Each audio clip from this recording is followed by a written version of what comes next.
Hello there, Dr. Deb here, and I'm here with Elisa Galvan, licensed acupuncturist and lactation consultant.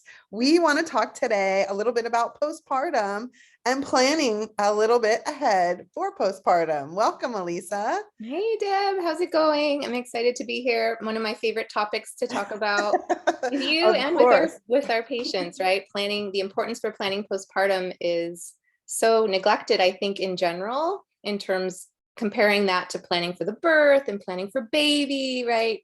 But the Mhm. but the postpartum time is such an important time for healing and for connecting and community.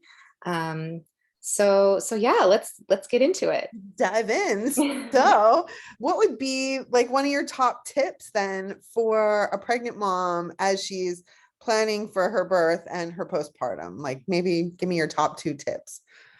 Well, I think number one is really planning for to do nothing, to delegate like all the Mhm. things, right? Like food prep, doing maybe one meal as we're getting close to the birth. You can have like one freezer meal prepared, and put in the freezer, or setting up a food train or something like that. Having food, knowing that you're going to have nourishment coming in and you don't have to do anything and put out any energy to get it, Mhm. can be really comforting. And that's energy that's not going out, and it's something you can reserve for yourself for your healing.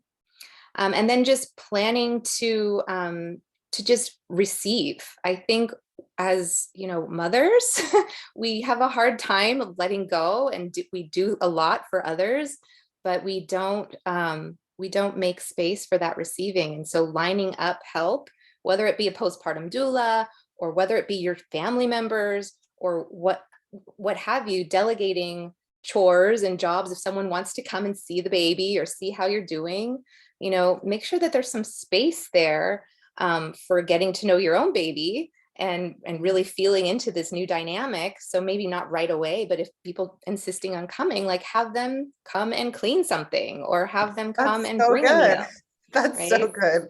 Yeah, if I had to give one tip, I would say to have a postpartum plan. And a lot of people put a lot of energy into the birth plan and think about the birth, but then you're going to actually have the baby. So, this is a time to call upon your village. It does take a village to raise a child. So, I always recommend when you're planning a baby shower or something, you ask one of your besties to help you with delegating things for after the birth and really trying to make it so that it is not necessarily easy, but easier for her. And so one of the things I recommend, like you were kind of starting to get into this about postpartum and somebody comes over. And so I always suggest have a honey-do list up on the fridge because people come over and you want to prep them. Like you might only be there for 10 minutes. If the woman is not comfortable with her breasts exposed, she might not really want you there because as we know, when we have a baby, it's like we're breastfeeding all the time. So it might be able to say hi, hello, but and then to bring a meal and you kind of put that out there. Sometimes your friends will help you plan postpartum meal trains, like you said, which is super awesome. But then put that little honey-do list up on your fridge, laundry, dishes, prep dinner, whatever. And it's a little humbling for your neighbor to take your laundry and come back with your underwear folded. But again, this is such a paramount time that women rest. And I believe that women in the US, it's like we don't even understand what it means to rest and to slow down and stop. And time again, I hear stories about women cooking dinner for their whole family because their mother and father-in-law came in and 2 days postpartum, they got a newborn, a 2-year-old, and they're entertaining. So Right. like I think that the whole culture really needs to shift to caring for that postpartum woman, no matter what you're used to. So I think it's smart to start talking about that plan in pregnancy and how is mom going to not work for a month or two or three or whatever it is that's affordable in your family, or how can you get that support? I agree wholeheartedly. I think this conversation is so important, and that's why we have it over and over again during pregnancy. I'll just add one last thing in terms of lactation, since I do talk to moms. or families during the pregnancy about their plans for how they're going to feed their baby. And so just having the expectation of like you said, Deb, like having your boobs out all the time.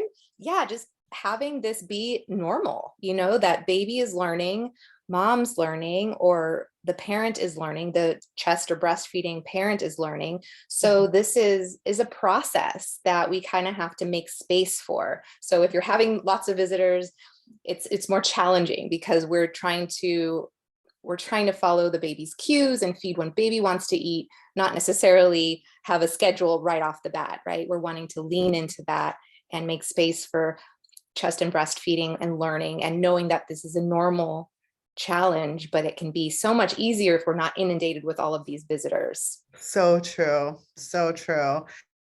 Well, stay tuned for more tips, tricks for pregnancy, birth, and postpartum. Thanks, Elisa. Thank you, Deb. We'll see you later. Okay.